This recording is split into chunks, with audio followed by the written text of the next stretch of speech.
In this video, I'm going to be showing you how to break a 2-3 defense in NBA 2K23. I've been playing Rec quite a bit, and I also see a lot of clips of a lot of teams that are playing in Rec as a full 5, and they go against, either randoms or people who aren't sure or kind of understand how to beat a 2-3 zone. I'm going to be showing clips of myself playing and kind of going through instances and talking you through kind of my mindset and what I think you and your team need to be doing to break down these 2-3 zones. So here's the first play that I want to talk about. So we're on offense right here. Now as a 2-3 zone, a lot of players have the running in Rec as the center is absolutely not stepping up at all. And so one of the main goals here is me as the point guard is I'm reading the center. I'm trying to figure out where the center is, if he is going to step, if he's not going to step. And so the center has stepped a few times in a few possessions. And so I'm going to come middle off this screen. The center is going to step. And so I told my corner, if the center steps above the free throw or does step, I want you to cut. So my corner player cuts with it, center's out of position. Pretty much a wide open backdoor. And also kind of a side thing that a lot of teams need to know is fill in behind the zone, because most of the zone players, or most of these 2-3 zones you're going to run into in Rec, they're not going to understand that, like this player, for instance, this player follows the cut, which really isn't, it is his job, but also the center should be there to play this if they're running like a traditional 2-3 zone. But my sharp is actually going to come back and fill the zone. And so what normally happens, as you see, is when I attack to the left, this player might step to pinch me, right? But I'm throwing the backdoor, my backdoor player catches it, and now as my sharp kind of comes to the corner, they're wide open as well. So even if your cutter doesn't like their shot attempt, you might get your corner player wide open because you filled behind the zone. And so as that player takes the cut, or if they don't take the cut and the center stays, then it's something that, that's actually how the zone is supposed to be ran. But for most teams, like I said, they're going to follow this cut and then always have a player kind of fill in behind it in order to, kind of break down the zone even more beyond just the first initial play that you kind of ran. And so for another instance here, gave the ball to my shooting guard. One of the weaknesses of a 2-3 zone, when the center is not actually playing up at all, as you can see here, center's sitting low this entire possession. When you come off screens, make sure your off-ball players are sitting wide, they're being patient, they're not moving a lot. This is going to allow and make sure that these players can't play too crazy, because if you're moving here and here, this player's going to be able to come double team, blitz, do everything, and still get back and cover you. Make sure you're being patient with all your off-ball players. Stay wide here, but the mid-range is your friend when there's a center that's not stepping. And so my shooting guard attacks. The center is absolutely in no man's land, and they take their mid-range. And so, again, as a center or as a team, when you set these screens, make sure you get down to the paint, because now you're making this player have to make 2 reads. So first off, this player is only thinking about, if I get hit by the screen, they're either going to fully switch this or come get you. So this player wants to come get back in position. But even if, let's say, our shooting guard doesn't pull this, but this center jumps, as this center gets behind him, he might have a chance to get a lot of free rebounds. And so that is another weakness of the 2-3 zone, is rebounding. And so as your shooting guard kind of comes off these screens, or as your players come off these screens, bigs, make sure you go get yourself in position to get rebounds, because if you make the center commit, no one should be in any way or room able to get this rebound, because you're going to park yourself kind of right here below this little arch right here.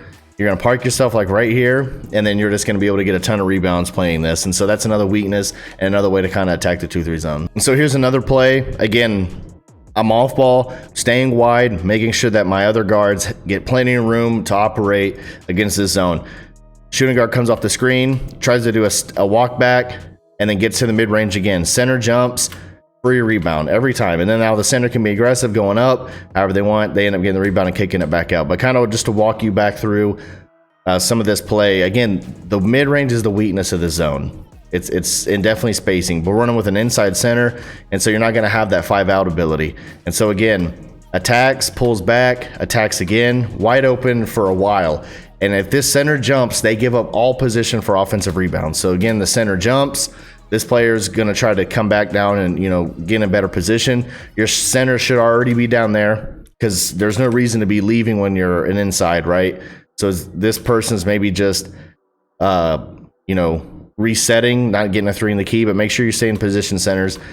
My shooting guard has the walk back, takes the midi, and again, like I talked about with rebounds, It's all day, and they get it. They could decide to go up. He doesn't. He passes out. But again, that's another way to attack that 2-3 zone, is get to the mid range, make that center jump, and then your center's in position to get those offensive boards. Here's another play that I wanted to show you. So I'm bringing the ball up. I want to bring the ball up in between the top two players. So I want to bring it up in this area to make sure that I make this player commit, but I'm calling a play from my right side. So I told my power forward the second that they touch corner that I want them to flare up and test this player's ability to be just aware of what's going on. So I want to bring the ball up a little bit more on the left side of the court this time.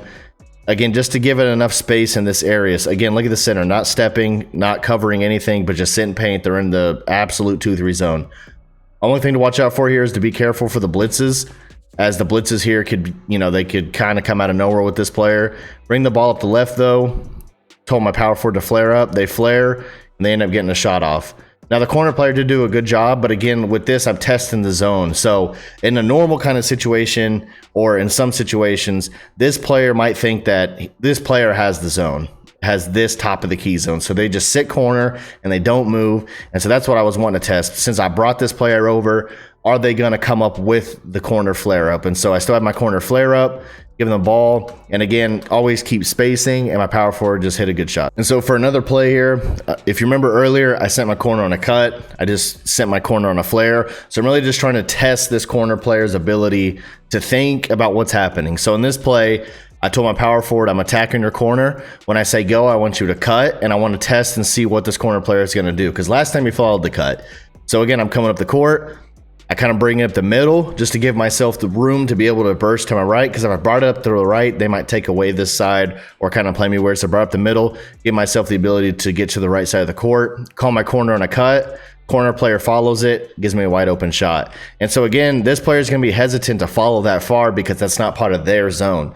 Again, with some of these players in rec, or some of the players in general, you're going to find this player really believes that this is the only area that they need to cover. Vice versa. Last time I got this player with a cut, so now they're like, I'm not going to give that cut up again. Maybe his team got on him. And so I send the cut again. Player thinks that I'm going to throw the cut. I stop corner, and I shoot a wide open three. So here's another play to try, or another instance to try out. So I call my sharp on a wrap. I wanted to be able to hopefully get this player to play high. I tried to attack to the mid-range and get under them. Again, call my power forward on a flare-up. And what I wanted to do is, last time he gave up the flare-up, so I thought he was going to follow and cover this, but he handed this off to this guy, and then what I want to do is follow in behind. So again, like I said earlier, following in behind the zone that you just kind of vacated from is something that can really defeat a 2-3 zone, or any zone in purpose, or in the game, or in general. So I call the flare up. I try to get behind it on a pass back. They covered it pretty well. And then now from this instance, I don't have a ton of room. And so I want my shooting power forward to go to the top middle. And so what this is going to do, again, it's going to put me kind of in a one-on-one situation against this big. It's just kind of the same thing as you're having up top. But that way this player can't kind of play and pinch me and blitz me and all that type of stuff. But again, just an instance of, something to try and something to think through, is really test out some of these players' ability to sit in their zones, or how committed are they to their zone. So before he left the zone, when I flared up, we already got him on a three here. So maybe in his head, and as me as a point guard, I need to try to, kind of dismantle a defense and think through these types of things. And so if you're like a point guard you're the point guard for your team, you're the point guard for your friends, this is like that next level. And I'm not really like an incredible point guard or nothing like that, but I do coach an NBA 2K League team. I've talked to these guys, so I really do understand like what goes through their head. And so this is just an instance of a few things to try on your team, just to try to be able to break this zone down. We'll go through a few more plays here and really try to set you up for success in the rec. And for another play here, just to really dial in on the fact that the mid-range is the weakest point of a 2-3 zone. I have my center set the screen to the middle, making sure that I have good spacing so this player can't blitz me. And if he does, my sharp's going to be wide open. I attack, center commits. These two do not communicate on who's taking the center versus who's taking myself. This player is going to drop, but they can only drop for so long before I make that pass. So I wait it out. I be patient. I walk back to fill it in the spot where they just left. Center doesn't get me.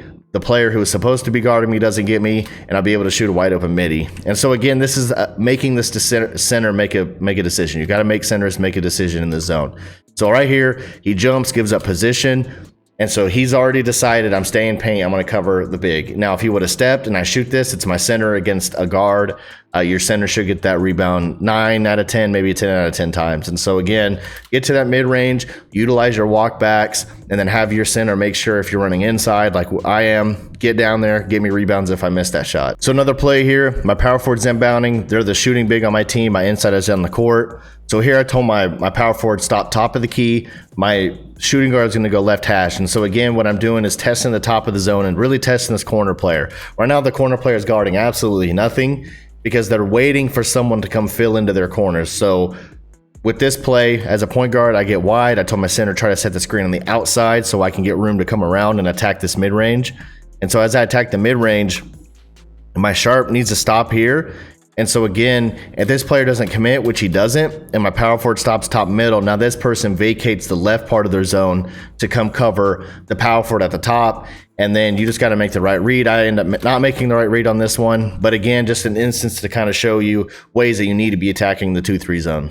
So in the very next play, I called the exact same play because I made the wrong read on the last one. Told my power forward to stop top middle. My sharp sit hash. I actually make the right pass this time and we get a wide open shot. And so again, this is just an instance or a play or kind of a way to look at how to beat a 2-3 zone. We're really putting the zone in a tough spot here. Again, this player's guarding absolutely nobody.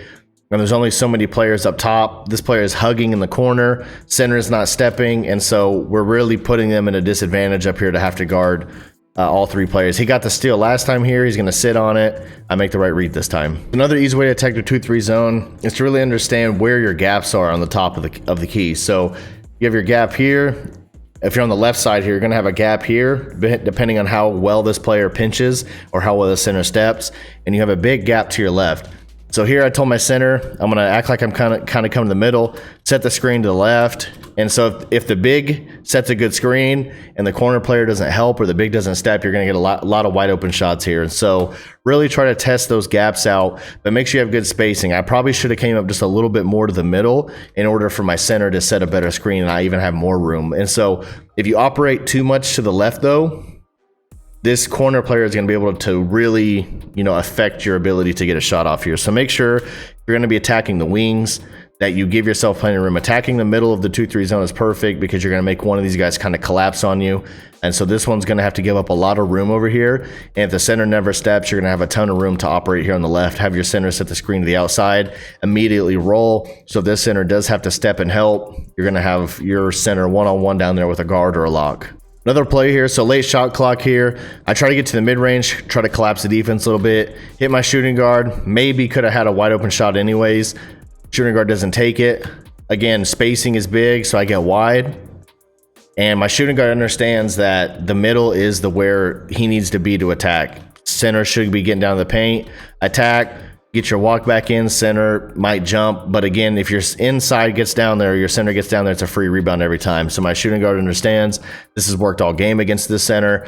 Get down there, try to do a walk back, make him give up position. Either you're going to make it or they're going to give up position to contest you, and then your center should be right there behind it to get the rebound. The last play here, tie game. Of course, Rec, this team, they ended up playing pretty good so far at this point. And so my power forward's inbounding it. I like to call plays here. So what I told my power forward to do was as soon as they inbound it to me, they're going to go top of the key and they're going to try to catch this and shoot wide open.